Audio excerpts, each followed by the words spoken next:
I'm Sarah Kosar, I'm the writer of Armadillo. And I'm Sara Joyce, and I'm the director of Armadillo.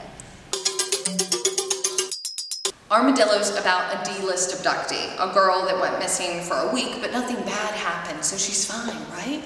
And then it starts with basically a new girl going missing in the town of Butler, Pennsylvania, and what happens when she needs to follow that and rediscover what happened in her past. We're really following the journey of Sam, and Sam is now in her late 20s. She's living with her husband, and we're watching them as they give up their guns in a society that is, where everyone has a gun. Armadillo is about the dangerous ways that we make ourselves feel safe. I was really interested in the idea of who and what do we need to actually protect us, and when fear takes over, how does that manifest, consume, and control us, and how does that affect not only our past, but our present and our future. I think there's no denying that there's kind of constant conversations around guns today, and rightfully so. And something I was really interested in writing about was how can we understand why somebody has a gun? How can we understand why somebody feels such an intense need to protect themselves? That same feeling of fear and not understanding it and not knowing what you might be capable of, or not knowing what might be around the corner, what somebody else is capable of, and therefore kind of going, well, yeah, I kind of get why Sam wants her gun so much. Yeah. Like when you understand Sam, you go, yeah, I mean, I think if I was her, I'd want a gun. And that's really scary. And it's really scary to admit it to yourself.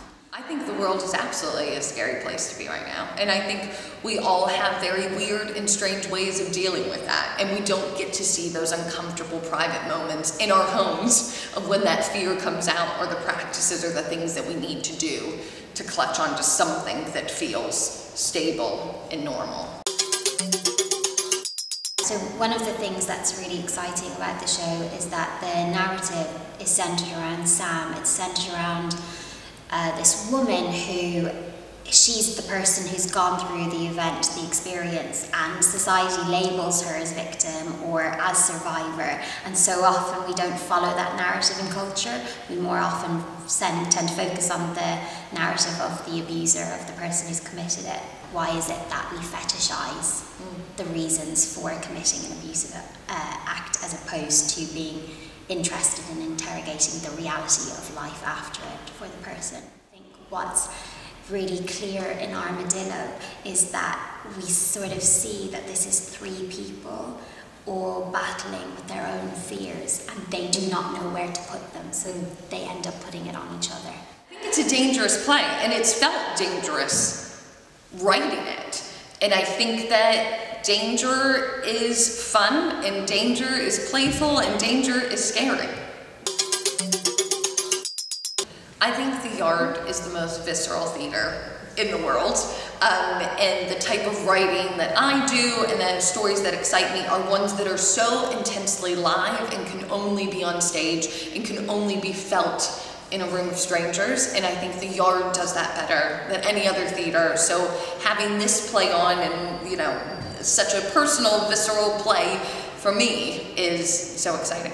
Sitting in the Yard, you can't hide from what's happening on stage, and I think that that is actually the kind of metaphor of the play as well. That you can't hide from your fears inside of you, and you have to confront them, and you have to work through them. America's #1 early morning news. 911, what is the address to your emergency?